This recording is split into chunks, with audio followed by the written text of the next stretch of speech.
Hello दोस्तों, नमस्कार। मैं प्रदीप मिश्रा। आज मैं अपने चैनल प्रदीप मिश्रा एस्ट्रोलॉजर। आज हम लोग बात करेंगे कि चंद्रमा द्वादश भाव में कैसा फल देते हैं। आप लोग जानते ही हैं कि द्वादश भाव कुंडली का त्रिक भाव माना जाता है। त्रिक भाव में 6, 8, 12 ये तीन भाव जो है त्रिक भाव माना जाता है।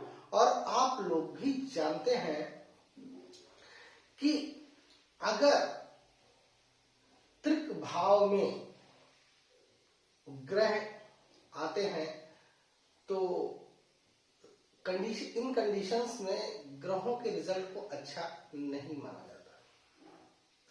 लेकिन कुछ कंडीशंस ऐसी भी होती हैं कि जो वहां पे भी ग्रह रिजल्ट्स अच्छा देते हैं। अब चंद्रमा यहां पे शीतलता, प्रेम, सौहार्द, इन चीजों के कारक होते हैं। 12वां भाव क्या रिप्रेजेंट करता है? व्यय, विदेश यात्रा, जेल, दंड, व्यय,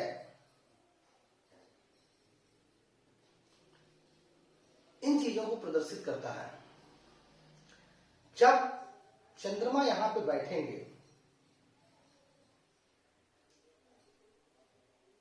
तब वहां पे चंद्रमा जो है रिजल्ट्स अच्छे नहीं दे पाएंगे, क्योंकि जो चंद्रमा है यहां पे वो 12वें भाव में रिजल्ट्स अच्छे नहीं देते।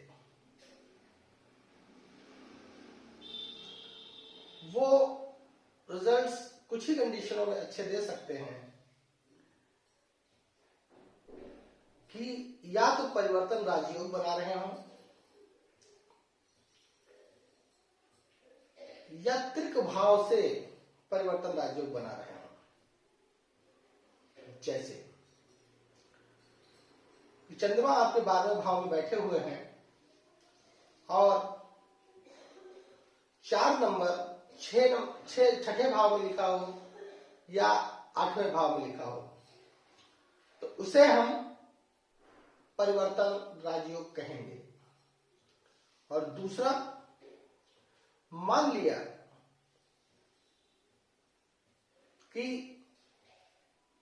बृहस्पति की राशि में 12वें भाव में चंद्रमा बैठे हुए हैं और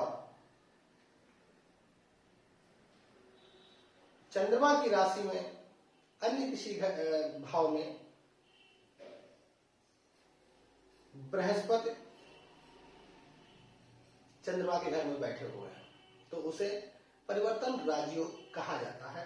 और तब जो है चंद्रमा के वहां पे रिजल्ट्स अलग हो जाएंगे।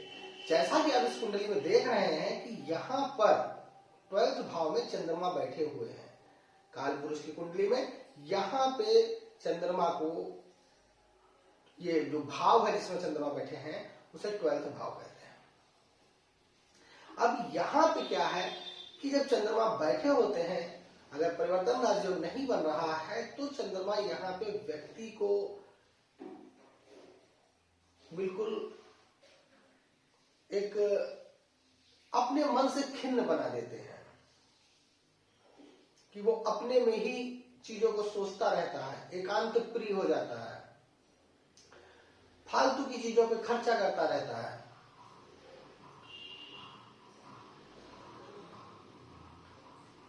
वो किसी एक चीज को सोच नहीं पाता, क्लियर नहीं कर पाता, जिससे कि उसके जीवन में विफलताएं उसको साथ लेके चलती हैं। आप जानते हैं कि जब मन ही मजबूत ना हो तो किसी कार्य को करने में कितनी असमर्थता आती है। मन मजबूत तो काम आप जो भी करने जा रहे हैं तो उसमें एक कॉन्फिडेंस ऑटोमेटिक आ जाता है।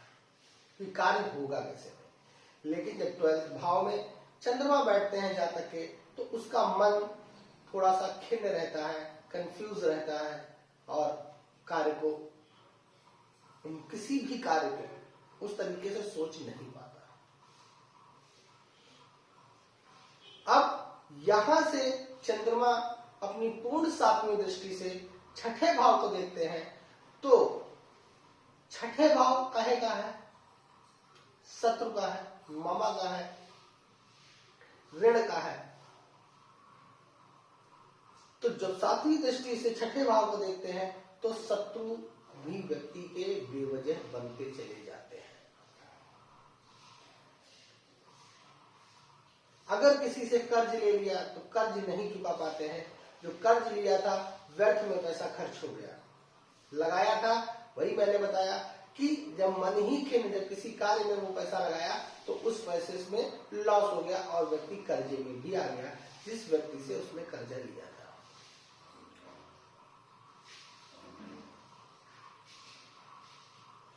और ननिहाल पक्ष में मामा से रिलेशन होता है, तो मामा से भी रिलेशन कहीं ना कहीं देखा गया है अच्छे नहीं रहते हैं, वो भी दिक्कतें चलती रहती है। यहां पे चंद्रमा अगर परिवर्तन राजयोग बना ले, जो अभी मैंने आपको बताया कि चंद्रमा 12th भाव में बैठे हैं, किसी भी राशि में बैठे हुए हैं और 4 नंबर 6 8 त्रिक भाव में अगर लिखा हुआ है, तब यहाँ पे सारे रिजल्ट अपोजिट हो जाएंगे। यहाँ पे चंद्रमा व्यक्ति को बहुत तेज दिमाग का बना देंगे, कॉन्फिडेंस वाला बना देंगे और वो विदेश यात्राएं करेगा, विदेश में भी अगर पैसा लगाएगा, विदेश में जाके सेटल भी होगा तो वहां पे भी सक्सेस हो जाएगा। और वो किसी भी कार्य को करने में असमर्थ नहीं होगा, उसका कॉन्फिडेंस लेवल बहुत ऊंचा हो जाएगा।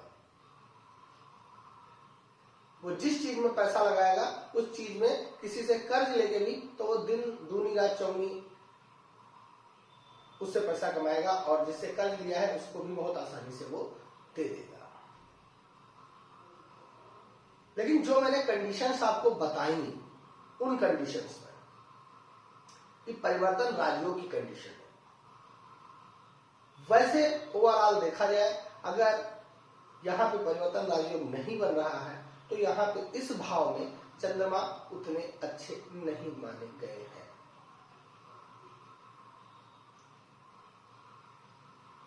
क्योंकि चंद्रमा यहां पे अपने आप को कमजोर महसूस करते हैं और फल देने में भी वो उस जातक को पूर्ण रूप से दे नहीं पाते हैं।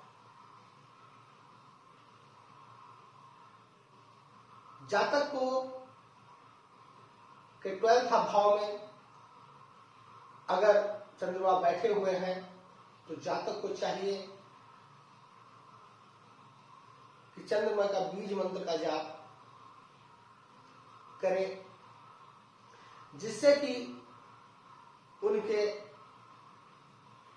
मन की जो खिन्नता है वो दूर होगी। मंत्र है ओम शो शो माय नमः। क्योंकि अगर इस मंत्र को वो करेंगे ओम शो शो माय नमः, तो उनकी मन की खिन्नता को आराम मिलेगी और कहीं ना कहीं जब आप मंत्र का जाप करेंगे तो मन की जो